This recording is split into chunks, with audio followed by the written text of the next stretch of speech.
ಓಂ ಭೇದ ವಿಪದೇಶಾಚ ಓಂ 1ನೇ ಅಧ್ಯಾಯದ 1ನೇ ಪಾದದ 17ನೇ ಸೂತ್ರ ನಾವೀಗ ನೋಡ್ತಾ ಇದ್ದೀವಿ. ಅದಕ್ಕೆ ಸಂಬಂಧಪಟ್ಟಂತೆ ತತ್ವಪ್ರಕಾಶಕ ಜಯತೀರ್ಥರ ಟೀಕಾ ನೋಡ್ತಿದ್ದೇವೆ. ಕೆಲವು ಶ್ರುತಿಗಳು ಜೀವಬ್ರಹ್ಮರ ನಡುವಿನ ಅಭೇದವನ್ನು ಹೇಳ್ತಿರಬಹುದು. ಮೂಲತಃ ಎಲ್ಲ ಶ್ರುತಿಗಳು ಕೂಡ ಭಗವಂತನ ನಾಮರೂಪವಾದ್ದರಿಂದ ಎಲ್ಲವೂ ವಿಶ್ವಂ ವಿಷ್ಣು ವಿಷತ್ಕಾರ ಇತ್ಯಾದಿ ನಾಮಗಳು ಹೇಗೆ ಇತ್ಯಾದಿ ಶಬ್ದಗಳು ಹೇಗೆ ಭಗವಂತನ ನಾಮಗಳು, ಹಾಗೆ ಇವು ಎಲ್ಲ ಭಗವಂತನ ನಾಮಗಳೇ. ಇದು ಮೂಲಭೂತವಾದ ಅರ್ಥ ನಮಗೆ. ಆದರೂ ಒಂದು ವೇಳೆ ಅದ್ವೈತವನ್ನು ನಾವು ಹೇಳುವಂತೆ ಕಂಡರೆ ಅದು ನೀವು ಹೇಳುವಂತೆ ಜೀವಬ್ರಹ್ಮರ ನಡುವಿನ ಜೀವರ ನಡುವಿನ ಅಭೇದ ಅಲ್ಲ ಅದು. ಹೊರತು ಆ ಅಭೇದಕ್ಕೆ ಬೇರೆಯದೇ ಆದ ಅರ್ಥ ಇದೆ ಅಂತ ಅದರ ತಾತ್ಪರ್ಯ. ಅದನ್ನು ಒಂದೊಂದಾಗಿ ಹೇಳ್ತಿದ್ದಾರೆ. ಅದನ್ನು ಬೇರೆ ಬೇರೆ ಶಾಸ್ತ್ರದಲ್ಲಿ ಬಂದಿರುವಂತೆ ಸ್ಥಾನ ಐಕ್ಯ, ಮತ್ಯೈಕ್ಯ, ಹಾಗೆ ಭಗವಂತ ಒಬ್ಬನೇ ವಿಶಿಷ್ಟನಾಗಿದ್ದಾನೆ, ಭಗವಂತ ಒಬ್ಬನೇ ಸ್ವತಂತ್ರನಾಗಿದ್ದಾನೆ ಅನ್ನುವ ಅರ್ಥ ನಮಗೆ ಸಿಗ್ತದೆ. ಮತ್ತೆ ಭಗವಂತ ಒಬ್ಬನೇ ಮತ್ತೆ ಭಗವಂತ ಜೀವ ಇಬ್ಬರು ಕೂಡ ಸದೃಶರಾಗಿದ್ದಾರೆ. ಇವೆಲ್ಲ ಅರ್ಥದಲ್ಲಿ ನಾವು ಆ ಮಾತನ್ನು ಹೊಂದಿಸಬೇಕಾಗ್ತದೆ ಅಂತ ಈಗಾಗಲೇ ಅದನ್ನು ನೋಡಿದ್ದೀವಿ. ಅದರ ಮುಂದೆ ಮತ್ತೊಂದು ಪ್ರಶ್ನೆ ಇದೆ. ನಾನು ಏವಂ ಅದ್ವೈತ ಶ್ರುತ್ಯ ಭಾವೆ ಕಥಂ ಅದ್ವೈತಂ ಶ್ರುತ್ಯಾದಿನ ನಿಷಿಧ್ಯತೆ ತಸ್ಯ ಅಪ್ರತ್ಯಕ್ಷತ್ವೇನ ಶ್ರುತಿಂ ವಿನಾ ಪ್ರಾಪ್ತಿ ಅಭಾವಾತ್. ಇದು ಅದ್ವೈತಗಳು ಮೇಲಿನ ಮಾಡುವಂತಹ ಒಂದು ಪ್ರಧಾನವಾದಂತಹ ಆಕ್ಷೇಪ. ಅದ್ವೈತಿಗಳು ಯಾವ ಅರ್ಥದಲ್ಲಿ ಅದ್ವೈತಗಳನ್ನು ಹೇಳ್ತಾರೋ ಅಂಥ ವೇದವಾಕ್ಯವೇ ಎಲ್ಲೂ ಇಲ್ಲ.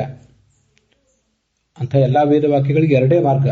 ಒಂದು, ಅದೆಲ್ಲವೂ ಭಗವಂತನ ನಾಮ, ತತ್ ತ್ವಂ ಅಸಿ ಇತ್ಯಾದಿ ಎಲ್ಲವೂ ಭಗವಂತನ ನಾಮ. ಅಥವಾ ಅವೆಲ್ಲವೂ ಸ್ಥಾನೈಕ್ಯ, ಮತ್ಯೈಕ್ಯ, ವೈಶಿಷ್ಟ್ಯ, ಸ್ವಾತಂತ್ರ್ಯ, ಸಾದೃಶ್ಯ ಇತ್ಯಾದಿಗಳನ್ನು ನಿಮಿತ್ತವಾಗಿಟ್ಟುಕೊಂಡು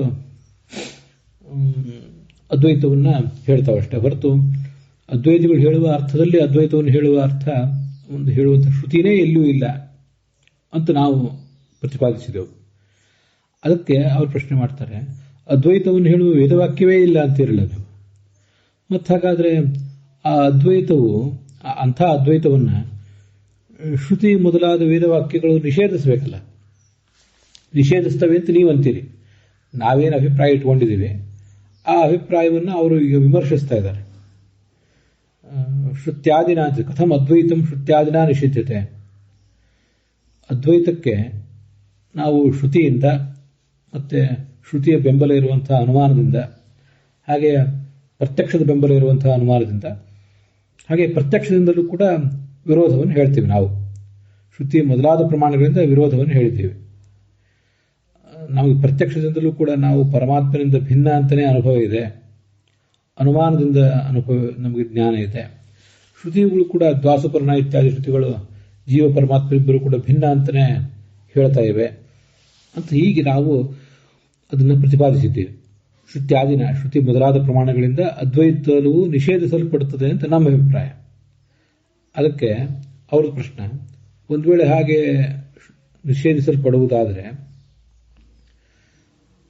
ಆ ನಿಷೇಧ್ಯವಾದ ಸಂಗತಿ ಯಾವ ಪ್ರಮಾಣದಿಂದ ಪ್ರಾಪ್ತ ಆಗಿದೆ ಅಂತ ನಿಮ್ಮನ್ನು ಪ್ರಶ್ನಿಸ್ತೇವೆ.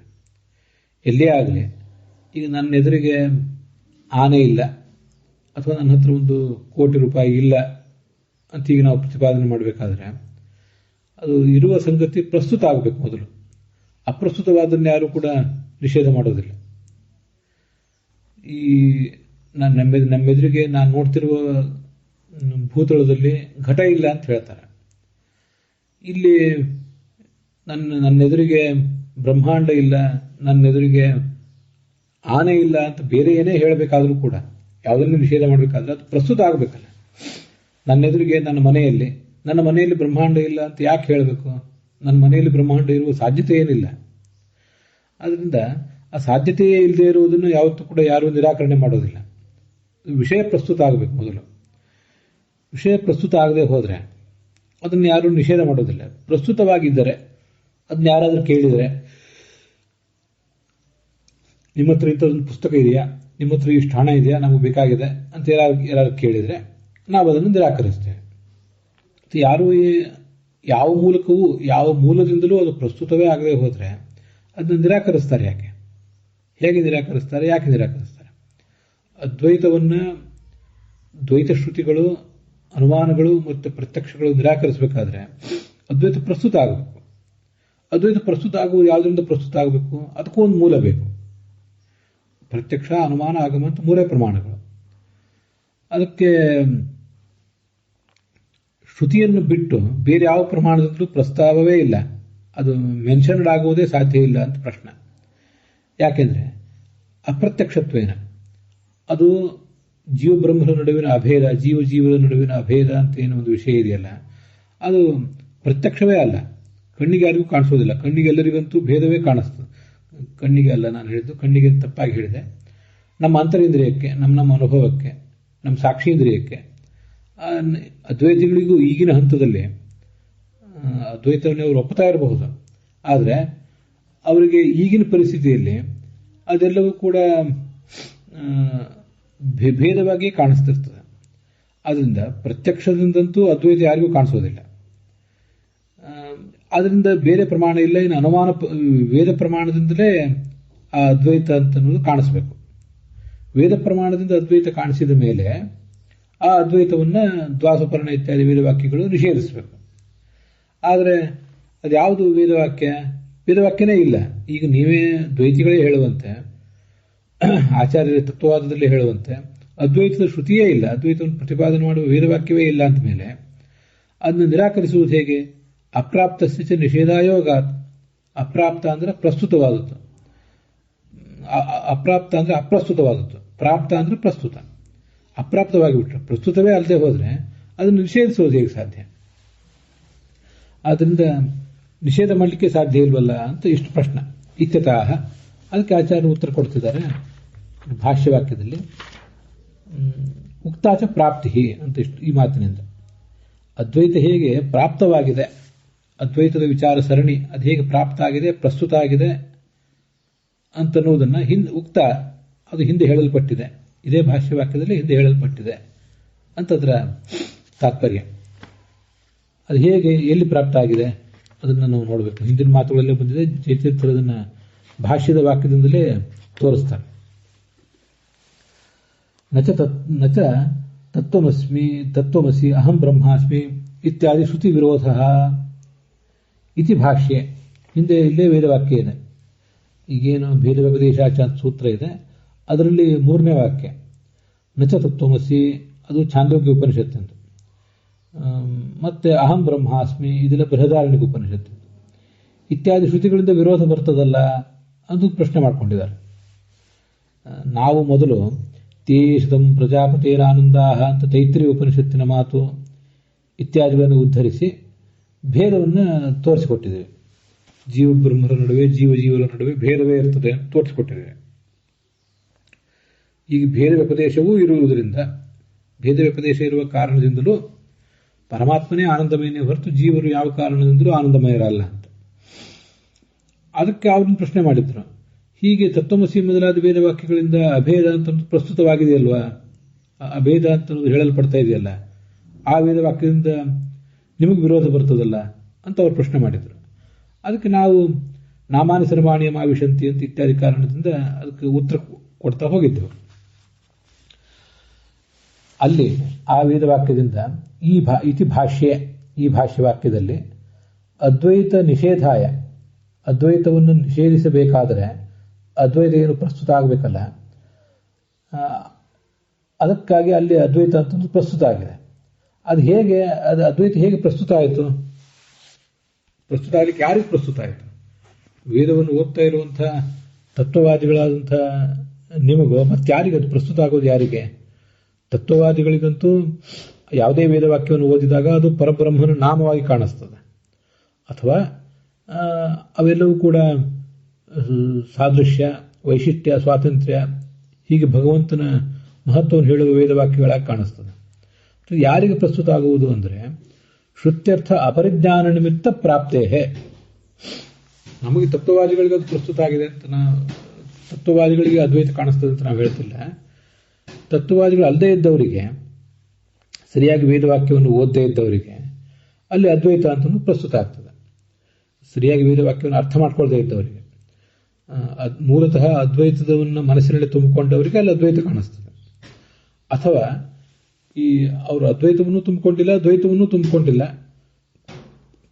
ಒಂದು ವೇಳೆ ದ್ವೈತವನ್ನು ತುಂಬಿಕೊಂಡಿದ್ರು ಕೂಡ ವೇದವನ್ನು ಓದಲಿಕ್ಕೆ ಹೋದಾಗ ನಮಗೇನು ಅನುಭವದಲ್ಲಿ ನಾವು ಪರಮಾತ್ಮ ಭಿನ್ನ ಅಂತಲೇ ನಾವು ಅನುಭವಿಸ್ತಾ ಇದ್ದೀವಿ. ಆದರೆ ಈ ವೇದವಾಕ್ಯ ಮಾತ್ರ ಅಭೇದವನ್ನು ಹೇಳ್ತಾ ಇದೆಯಲ್ವಾ ಅಂತ ಜಿಜ್ಞಾಸೆ ಬರ್ತದೆ. ಮತ್ತು ಶ್ರುತ್ಯರ್ಥ ಅಪರಿಜ್ಞಾನ ನಿಮಿತ್ತ, ವೇದವಾಕ್ಯದ ಸರಿಯಾದ ಅರ್ಥ ತಿಳಿಯದೇ ಇರುವ ಕಾರಣದಿಂದಾಗಿ ಈ ಐಕ್ಯ ಅಂತಲೂ ಪ್ರಸ್ತುತವಾಗಿದೆ. ಅದು ಜಿಜ್ಞಾಸುಗಳಿಗಿರಬಹುದು ಅಥವಾ ಅದ್ವೈತಗಳಿಗೇ ಇರಬಹುದು, ಯಾರಿಗಾದರೂ ಅಂತೂ ಅದು ಪ್ರಸ್ತುತವಾಗಿದೆ. ಹೀಗೆ ಪ್ರಸ್ತುತ ಆಗಿರುವುದರಿಂದ ಅಪರಿಜ್ಞಾನ ನಿಮಿತ್ತ ಪ್ರಾಪ್ತೇ, ಇಂಥ ಒಂದು ಪ್ರಸ್ತುತಿ, ಪ್ರಾಪ್ತಿ ಅಂದರೆ ಪ್ರಸ್ತುತಿ, ಅದು ಹಿಂದೆ ಹೇಳಲ್ಪಟ್ಟಿದೆ. ಅದನ್ನು ಯುಜ್ಯತೆ ತನ್ನಿಷೇಧ. ಹೀಗೆ ಅದ್ವೈತ ಅಂತ ಪ್ರಸ್ತುತವಾದಾಗ ಅವರಿಗೆ ಆ ವೇದವಾಕ್ಯಗಳ ಅರ್ಥವನ್ನು ನಾವು ಹೇಳಬೇಕಾಗ್ತದೆ. ಅದು ಭೇದವನ್ನೇ ಹೇಳ್ತಾ ಇದೆ ಹೊರತು ಅಭೇದವನ್ನು ಹೇಳ್ತಾ ಇಲ್ಲ ಅಂತ ಹೀಗೆ ಅದರ ಅಭಿಪ್ರಾಯ ಆಗ್ತದೆ. ಅಲ್ಲಿ ಮತ್ತೊಂದು ಪ್ರಶ್ನೆ, ಈಗ ತತ್ವಮಸಿ ಇತ್ಯಾದಿ ವೇದವಾಕ್ಯಗಳ ವಿರೋಧ ನಿಮಗೆ ಬರೋದಿಲ್ಲ, ಅದಕ್ಕೆಲ್ಲ ಬೇರೆ ಬೇರೆ ಅರ್ಥ ಹೇಳಿದ್ರಿ, ಒಪ್ಪೋಣ.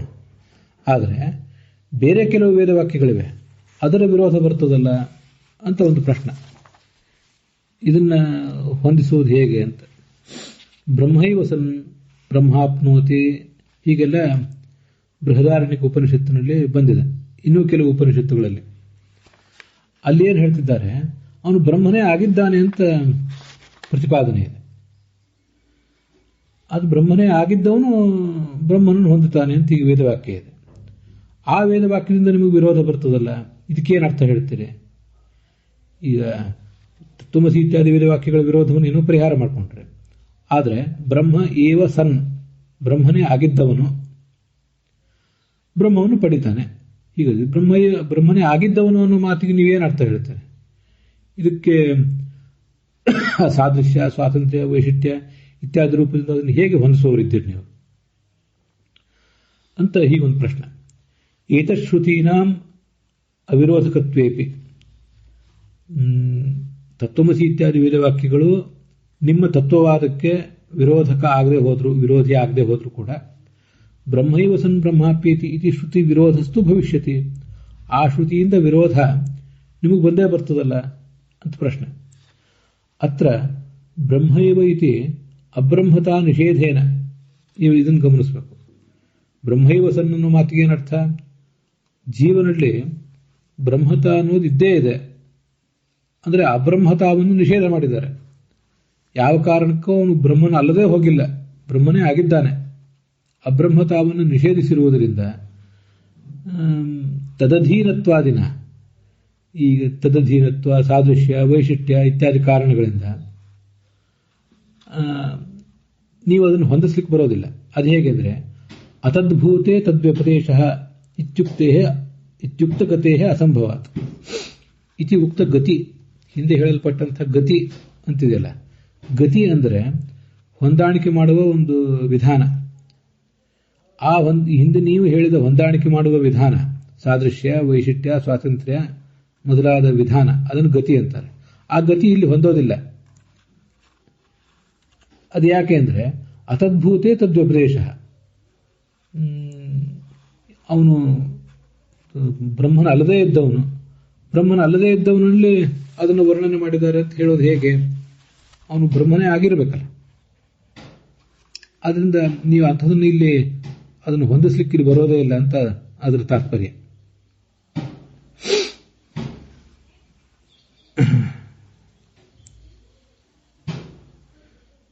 ತದಧೀನತ್ವ ಮೊದಲಾದ ನಿಮಿತ್ತದಿಂದ ಬ್ರಹ್ಮನ ಅಲ್ಲದ ಜೀವನಲ್ಲಿ ಬ್ರಹ್ಮಶಬ್ದ ವ್ಯವಹಾರ ಅತದ್ಭೂತೆ ತದ್ವ್ಯಪದೇಶ. ನಾನು ಸ್ವಲ್ಪ ಹೇಳುವಾಗ ಅದನ್ನು ವ್ಯತ್ಯಾಸ ಮಾಡಿದೆ, ಅದನ್ನು ಹೊಂದಿಸ್ಕೋಬೇಕು. ಅತದ್ಭೂತೆ ಬ್ರಹ್ಮನ ಅಲ್ಲದ ಜೀವನಲ್ಲಿ, ತದ್ವ್ಯಪದೇಶ ಆ ಜೀವನನ್ನು ಬ್ರಹ್ಮ ಎಂಬ ರೀತಿಯಿಂದ ಹೇಳ್ತಾರೆ. ಯಾಕೆ ಹೇಳ್ತಾರೆ ಅಂದರೆ ಅದು ಸಾದೃಶ್ಯ, ಸ್ವಾತಂತ್ರ್ಯ, ವೈಶಿಷ್ಟ್ಯ ಇತ್ಯಾದಿ ಕಾರಣದಿಂದ. ತದಧೀನತ್ವ ಮೊದಲಾದ ನಿಮಿತ್ತದಿಂದ ಬ್ರಹ್ಮನಲ್ಲದ ಜೀವನಲ್ಲಿ ಬ್ರಹ್ಮ ಶಬ್ದ ವ್ಯವಹಾರ ಇದೆ. ಅದಕ್ಕೆ ಸಾದೃಶ್ಯ, ಸ್ವಾತಂತ್ರ್ಯ ಇತ್ಯಾದಿ ನಿಮಿತ್ತಗಳು ಅಂತ ನೀವೇನೋ ಒಂದು ವ್ಯವಸ್ಥೆ, ಗತಿ ಅಂದರೆ ವ್ಯವಸ್ಥೆ, ಆ ವ್ಯವಸ್ಥೆಯಲ್ಲಿ ಸರಿ ಹೊಂದೋದಿಲ್ವಲ್ಲ ಅಂತ ಪ್ರಶ್ನೆ ಬರ್ತದೆ. ಅದಕ್ಕೆ ಆಚಾರ್ಯ ಉತ್ತರ ಕೊಡ್ತಾರೆ, ಬ್ರಹ್ಮೈವ ಸನ್ ಇತ್ಯಪಿ ಜೀವೇ ಏವ ಬ್ರಹ್ಮಶಬ್ದ. ಅಲ್ಲಿ ಜೀವ ಏವ ಅಂತಿದೆಯಲ್ಲ, ಅದರ ಪದಚ್ಛೇದ ಜೀವೇ ಏವ ಅಂತ ಆಗಬೇಕು. ಜೀವನಲ್ಲಿಯೇ ಆ ಬ್ರಹ್ಮಶಬ್ದ ಇದೆ. ಬ್ರಹ್ಮನನ್ನು ಬಿಟ್ಟು, ಜೀವನನ್ನು ಬಿಟ್ಟು ಅಲ್ಲಿ ಬ್ರಹ್ಮನನ್ನು ಹೇಳ್ತಾ ಇಲ್ಲ. ಅದಕ್ಕೆ ಬ್ರಹ್ಮೈವ ಸನ್ ಅಂದರೆ ಬ್ರಹ್ಮನಾದ ಜೀವನನ್ನೇ ಅಲ್ಲಿ ಬ್ರಹ್ಮ ಎಂಬ ಶಬ್ದದಿಂದ ಹೇಳ್ತಿದ್ದಾರೆ. ಬ್ರಹ್ಮನಾದ ಜೀವನೇ ಮುಂದೆ ಬ್ರಹ್ಮತ್ವವನ್ನು ಪಡಿತಾನೆ ಅಂತ. ಅದಕ್ಕೆ ಒಂದು ವೇದವಾಕ್ಯ ಇದೆ, ಅದನ್ನು ಇಲ್ಲೂ ಟಿಪ್ಪಣಿಗಳಲ್ಲಿ ವರ್ಣನೆ ಮಾಡಿದ್ದಾರೆ. ಪರಮೋಪನಿಷತ್ತಿನ ಮಾತದು. ಬ್ರಹ್ಮಾಣಿ ಜೀವಾ ಸರ್ವೇಪಿ ಪರಬ್ರಹ್ಮಾಣಿ ಮುಕ್ತಿಗಾಹ ಪ್ರಕೃತಿ ಪರಮಂ ಬ್ರಹ್ಮ ಪರಮಂ ಮಹದಚ್ಯುತಃ ಇತಿ ಪರಮಶ್ರುತಿ. ತತ್ವಪ್ರದೀಪದಲ್ಲಿ ಆ ಮಾತು ಬಂದಿದೆ, ಜಯತೀರ್ಥರ ಟೀಕಾದಲ್ಲಿ ಅದು ಬಂದಿಲ್ಲ. ಅದು ಪರಮಶ್ರುತಿ ವೇದವಾಕ್ಯ. ಅದು ಸ್ವಲ್ಪ ಗಮನ ಇರಲಿ, ಸ್ತ್ರೀಯರಿಗೆ ಅದು ಗಮನ ಇರಲಿ. ಅದರ ಅರ್ಥ ನೀವು ಅನುಸಂಧಾನ ಮಾಡಿದರೆ ಸಾಕು, ಅದರ ಶ್ಲೋಕದ ಪಠನ ಬೇಡ. ಬ್ರಹ್ಮಾಣಿ ಜೀವಾ ಸರ್ವೇಪಿ, ನೋಡಿ ಎಲ್ಲಾ ಜೀವರನ್ನು ಕೂಡ ಬ್ರಹ್ಮರು ಅಂತ ಹೇಳ್ತಾರೆ. ಮತ್ತು ಹಾಗಾದ್ರೆ ಮುಕ್ತಿಗೆ ಹೋದವರನ್ನ ಪರಬ್ರಹ್ಮ ಅಂತಾರೆ. ನೋಡಿ, ಜೀವರನ್ನ ಬರೇ ಬ್ರಹ್ಮ ಅಂತ ಹೇಳುವುದಿಲ್ಲ, ಪರಬ್ರಹ್ಮ ಅಂತಲೇ ಹೇಳ್ತಾರೆ. ಪ್ರಕೃತಿ ಪರಮಂ ಬ್ರಹ್ಮ, ಪ್ರಕೃತಿಯನ್ನ ಪರಮಬ್ರಹ್ಮ ಅಂತಾರೆ, ಅಂದ್ರೆ ಲಕ್ಷ್ಮೀದೇವಿಯನ್ನ. ಹೀಗೆ ಬ್ರಹ್ಮ ಪರಬ್ರಹ್ಮ ಲಕ್ಷ್ಮೀದೇವಿಗೆ ಬಂದಾಗ ಪರದ ಜೊತೆಗೆ ಮ ಒಂದು ಸೇರಿಕೊಂಡಿತ್ತು. ಪರಮಂ ಮಹದ್ ಅಚ್ಯುತಃ. ಇನ್ನು ಪರಮಾತ್ಮನನ್ನು ಹೇಳಲಿಕ್ಕೆ ಪರಮ ಮಹತ್ ಅಂತ ಇನ್ನೊಂದು ಶಬ್ದವನ್ನು ಸೇರಿಸ್ತಾರೆ. ಹೀಗೆ ಬ್ರಹ್ಮ, ಪರಬ್ರಹ್ಮ, ಪರಮಬ್ರಹ್ಮ, ಪರಮ ಮಹದ್ ಬ್ರಹ್ಮ ಇವೆಲ್ಲವೂ ಕೂಡ ಪಾರಿಭಾಷಿಕ ಶಬ್ದಗಳು. ಆದ್ದರಿಂದ ಜೀವನನ್ನು ಕೂಡ ಬ್ರಹ್ಮ ಅಂತ ಹೇಳಲಿಕ್ಕೆ ಯಾವುದೇ ತೊಂದರೆ ಇಲ್ಲ. ಅವನು ಬ್ರಹ್ಮನೇ ಆಗಿದ್ದಾನೆ, ಆದರೆ ಅಂಥ ಜೀವನೇ ಮುಂದೆ ಬ್ರಹ್ಮನನ್ನು ಹೊಂದುತ್ತಾನೆ ಅಂತ. ಅವನು ಬ್ರಹ್ಮನೇ ಆಗಿರುವುದು ಹೇಗೆ ಅಂದರೆ, ಅವನು ಗುಣಪೂರ್ಣನಾದ್ದರಿಂದ, ತನ್ನ ಯೋಗ್ಯತೆಯ ಮಟ್ಟಿನಲ್ಲಿ ಆತ ಗುಣಪೂರ್ಣ ಆದ್ದರಿಂದ ಅವನು ಬ್ರಹ್ಮ ಅಂತ ಹೇಳೋದು. ಅದಕ್ಕೆ ಗೀತಾಭಾಷ್ಯ ಮೊದಲಾದ ಕಡೆ ಒಂದು ಯಾವುದೋ ಸಾಮವೇದದ ಮಾತನ್ನು ಉದ್ಧರಿಸಿದ್ದಾರೆ ಆಚಾರ್ಯರು. ಅಥ ಕಸ್ಮಾದುಚ್ಯತೆ ಬ್ರಹ್ಮೇತಿ, ಪರಮಾತ್ಮನನ್ನು ಬ್ರಹ್ಮ ಅಂತ ಹೇಳುವುದು ಯಾಕೆ ಅಂತ ಒಂದು ಜಿಜ್ಞಾಸೆ ಅಲ್ಲಿ ನಡೆದಿದೆ. ಅದಕ್ಕೆ ಉತ್ತರ ಕೊಡ್ತಾರೆ, ಬ್ರಹ್ಮತಿ ಬ್ರಹ್ಮಯತಿ ಚ ಅಂತ. ತಾನು ಸ್ವಯಂ ಗುಣಪೂರ್ಣನಾಗಿದ್ದಾನೆ, ತನ್ನನ್ನು ನಂಬಿ ಆರಾಧಿಸಿದ ಜೀವರನ್ನು ಕೂಡ ಅವನು ಗುಣಪೂರ್ಣರನ್ನಾಗಿ ಮಾಡ್ತಾನೆ ಅಂತ ಹೀಗೆ ಬಂದಿದೆ. ಅದನ್ನು ಜೀವರು ಬ್ರಹ್ಮರು ಯಾಕೆ ಅಂದರೆ, ಅವರು ತಾವು ಗುಣಪೂರ್ಣರಾಗಿರುವುದರಿಂದ, ಅಂತರಂಗದಲ್ಲಿ ಗುಣಪೂರ್ಣರೇ ಆಗಿದ್ದಾರೆ, ಸಾಧನೆಯಿಂದ ಗುಣಪೂರ್ಣತ್ವ ಎಂಬ ವ್ಯಕ್ತಿತ್ವ ಅದು ವ್ಯಕ್ತ ಆಗ್ತದೆ ಅಂತ ಅವರ ತಾತ್ಪರ್ಯ ಆಗ್ತದೆ. ಇದನ್ನೇ ಬೇರೆ ಬೇರೆ ಕಡೆ ಆನಂದ ಶ್ಮಶ್ರು, ಆನಂದ ನಖಃ, ಆಪಾದನಕಾತ್ ಸರ್ವೈವ ಆನಂದ, ಏನಮೇವಂ ಆನಂದಂ ವೇದ ಆನಂದ ಏವ ಸಭವತಿ. ಇದು ಪ್ರಸಿದ್ಧವಾದ ಮಾತು. ತಮ್ಮ ಯಥಾ ಯಥಾ ಉಪಾಸತೆ ತದೇವ ಭವತಿ ಅಂತ. ಪರಮಾತ್ಮನನ್ನು ನಾವು ಹೇಗೆ ಉಪಾಸಿಸ್ತೇವೋ ಹಾಗೆ ನಾವು ಕೂಡ ಅದೇ ಸ್ವಭಾವವನ್ನು ಪಡಿತೇವೆ ಅಂತ. ನಾನು ಆನಂದ ಶ್ಮಶ್ರು ಆನಂದ ನಖಃ ಅಂತ ಹೇಳಿದ್ದೇನಿದೆ, ಇದು ಭಾಗವತ ತಾತ್ಪರ್ಯದಲ್ಲಿ ಆಚಾರ್ಯ ಹೇಳುವಂತಹ ಒಂದು ವೇದವಾಕ್ಯ. ಪರಮಾತ್ಮನ ಪಾದದಿಂದ ಹಿಡಿದು ತಲೆಯವರೆಗೆ ಪ್ರತಿಯೊಂದು ಆನಂದಮಯವೇ ಆಗಿದೆ ಅಂತ. ಯಾರು ಹೀಗೆ ಪರಮಾತ್ಮನ ಆನಂದಮಯ ಅಂತ ಉಪಾಸನೆ ಮಾಡ್ತಾರೆ, ಆನಂದಮಯ ಅಥವಾ ಆನಂದ ಅಂತ ಉಪಾಸನೆ ಮಾಡ್ತಾರೆ, ಆನಂದ ಏವ ಸಭವತಿ, ಅವನು ಕೂಡ ತನ್ನ ಆನಂದ ಸ್ವರೂಪವನ್ನು ವ್ಯಕ್ತ ಮಾಡ್ಕೋತಾನೆ ಅಂತ ಹೀಗಲ್ಲಿ ಬಂದಿದೆ. ಹೀಗೆ ಪರಮಾತ್ಮನನ್ನು ನಾವು ಏನೇನಂತ ಉಪಾಸನೆ ಮಾಡ್ತೇವೋ ಅಂತಂಥದ್ದೇ ಗುಣಗಳನ್ನು ನಮ್ಮಲ್ಲಿ ವ್ಯಕ್ತ ಮಾಡ್ಕೋತೇವೆ ಅಂತ ಹೀಗೆ ಬಂದಿರುವುದರಿಂದ ಬ್ರಹ್ಮಾಣಿ ಜೀವ ಸರ್ವೇಪಿ, ಎಲ್ಲ ಜೀವರು ಕೂಡ ಬ್ರಹ್ಮರೇ ಆಗಿದ್ದಾರೆ ಅಂತ ಅದರ ತಾತ್ಪರ್ಯ. ಇತ್ಯತಃ ಬ್ರಹ್ಮೈವೇತಿ. ಅದಕ್ಕೆ ಟೀಕಾವಾಕ್ಯ ಹೀಗಿದೆ, ನಾತ್ರ ಪರಬ್ರಹ್ಮತ್ವಾಭಿಪ್ರಾಯ ಅಯಂ ಆದ್ಯ ಬ್ರಹ್ಮಶಬ್ದ. ಬ್ರಹ್ಮೈವ ಸನ್ ಬ್ರಹ್ಮಾಪ್ಯೇತಿ ಅಂತಿದೆಯಲ್ಲ, ಅಲ್ಲಿ ಎರಡು ಬ್ರಹ್ಮಶಬ್ದಗಳಿವೆ. ಮೊದಲು ಒಂದಿದೆ, ಆಮೇಲೆ ಒಂದಿದೆ. ಆಮೇಲಿಂದು ಬ್ರಹ್ಮಾಪ್ಯೇತಿ ಅನ್ನುವಲ್ಲಿ ಬ್ರಹ್ಮನನ್ನು ಹೊಂದುತ್ತಾನೆ ಅಂದರೆ ಪರಬ್ರಹ್ಮನಾದ ಪರಮ ಮಹದ್ಬ್ರಹ್ಮನಾದ ಪರಮಾತ್ಮನನ್ನು ಹೊಂದುತ್ತಾನೆ ಅಂತ ಅಲ್ಲಿ ಅರ್ಥ. ಇಲ್ಲಿ ಬ್ರಹ್ಮೈವ ಸನ್ ಅಂತ ಮೊದಲನೇ ಬ್ರಹ್ಮಶಬ್ದ ಇದೆಯಲ್ಲ, ಅದು ಆದ್ಯ ಬ್ರಹ್ಮಶಬ್ದ. ಅದಕ್ಕೆ ಪರಬ್ರಹ್ಮನನ್ನು ಹೇಳುವ ಅಭಿಪ್ರಾಯವಿಲ್ಲ. ಇನ್ನೇನು ಅಂದರೆ ಬ್ರಹ್ಮಾಣಿ ಜೀವ ಸರ್ವೇಪಿ ಇತಿ ಪೂರ್ತಿ ಶ್ಲೋಕ ಹೇಳಿಲ್ಲ ಜಯತೀರ್ಥರು, ಅದು ಅರ್ಥ ಹೇಳಿದ್ದಾರೆ. ಈ ಒಂದು ಶ್ರುತಿಯ ಮೂಲಕ ಶ್ರುತಿ ಜೀವಪರ ಏವ, ಇದು ಜೀವನನ್ನೇ ಪ್ರತಿಪಾದನೆ ಮಾಡ್ತದೆ. ತಥಾಚ ಜೀವಭಾವಂ ಅವಿಹಾಯ ಇವ, ಅವನು ಯಾವತ್ತೂ ಕೂಡ ತನ್ನ ಜೀವಭಾವವನ್ನು ಬಿಟ್ಟುಕೊಡೋದಿಲ್ಲ. ಎಂದೂ ಅವನು ಜೀವನಾಗೇ ಇರ್ತಾನೆ. ಮುಕ್ತಿಗೆ ಹೋದರೂ ಅವನು ಜೀವನಾಗೇ ಇರ್ತಾನೆ. ಜೀವ ಅಂದರೆ ನಿಯಮ, ಭಗವಂತನಿಂದ ನಿಯಮ ಅಂತ ಅರ್ಥ.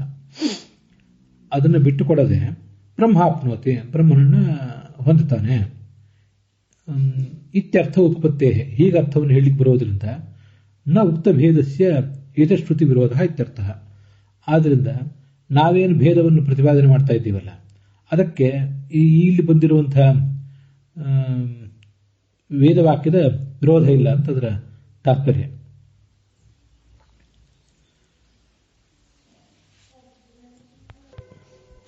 ಬ್ರಹ್ಮಶಬ್ದಸ್ಯ ಪರಬ್ರಹ್ಮ ಮುಖ್ಯತ್ವಾತ್ ನ ಜೀವೇ ಅಸೌ ಉಪಪದ್ಯತೆ. ಇದು ಅವರಿಗೊಂದು ಆಶ್ಚರ್ಯ ಕಾಣಿಸ್ತದೆ. ಇದು ಪರಮಶ್ರುತಿ, ಇದು ಆಚಾರ್ಯರಿಗೆ ಮಾತ್ರ ಗೊತ್ತಿರುವಂತಹ ಶ್ರುತಿ, ಇದೇನು ಪ್ರಸಿದ್ಧವಾದ ಶ್ರುತಿ ಅಲ್ಲ. ಬ್ರಹ್ಮ ಅನ್ನೋ ಶಬ್ದ ಪರಬ್ರಹ್ಮನನ್ನು ಮುಖ್ಯವಾಗಿ ಹೇಳಬೇಕು. ಅದನ್ನು ಜೀವ ಎಂಬ ಅರ್ಥದಲ್ಲಿ ನೀವು ಹೇಗೆ ಪ್ರಯೋಗ ಮಾಡ್ತೀರಿ? ಜೀವನನ್ನು ಅದು ಹೇಳೋದು ಹೇಗೆ ಅಂತ ಹೀಗೊಂದು ಪ್ರಶ್ನೆ ಬಂದರೆ, ಬ್ರಹ್ಮಶಬ್ದಸ್ಯ ಪರಬ್ರಹ್ಮಣೆ ಮುಖ್ಯತ್ವಾತ್, ಪರಮ ಮುಖ್ಯ ವೃತ್ತಿಯಿಂದ ಅದು ಪರಮಾತ್ಮನ್ನೇ ಪ್ರತಿಪಾದನೆ ಮಾಡಬೇಕು. ಜೀವನನ್ನು ಅದು ಹೇಳುವುದು ಹೇಗೆ ಅಂತಂದ್ರೆ ಉಪಪದ್ಯತೇಚ ಅಂತ ಭಾಷ್ಯದಲ್ಲಿ, ಉಪಪದ್ಯತೇಚ ವಿರೋಧೆ.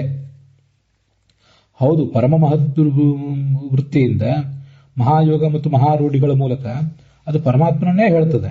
ಆದರೆ ಕೆಲವು ಪ್ರಸಂಗಗಳಲ್ಲಿ ಪರಮಾತ್ಮನನ್ನ ಹೇಳಲಿಕ್ಕೆ, ಆ ಶಬ್ದದಿಂದ ಪರಮಾತ್ಮನ ಹೇಳಲಿಕ್ಕೆ ವಿರೋಧ ಇರ್ತದೆ. ಹಾಗೆ ವಿರೋಧ ಇದ್ದಾಗ ಅದು ಪರಮಾತ್ಮನನ್ನು ಬಿಟ್ಟು ಜೀವನನ್ನು ಹೇಳ್ತದೆ ಅಂತ ಅದರ ತಾತ್ಪರ್ಯ. ಉಪಪದ್ಯತೆ ಚೇತಿ ಪರಬ್ರಹ್ಮಣಿ ಮುಖ್ಯೋಪಿ ಜೀವ ಬ್ರಹ್ಮಶಬ್ದ. ಹೌದು, ಪರಬ್ರಹ್ಮನಲ್ಲೇ ಅದು ಮುಖ್ಯ. ಆದರೂ ಆ ಬ್ರಹ್ಮಶಬ್ದ ಜೀವೇ ಉಪಪದ್ಯತೆ, ಈ ಜೀವನನ್ನು ಅದು ಹೇಳಬಹುದು. ಯಾಕೆಂದ್ರೆ ಜೀವಸ್ಯ ಪರಬ್ರಹ್ಮಾರ್ಥತಾ ಸ್ವೀಕಾರೆ ಬ್ರಹ್ಮಾಪ್ಯೇತಿ ಇತಿ ಶ್ರುತ ಬ್ರಹ್ಮ ಪ್ರಾಪ್ತಿ ವಿರೋಧಾತ್ ಪ್ರಮಾಣಾಂತರ ವಿರೋಧಾಚ್ಯ ಇತ್ಯರ್ಥ.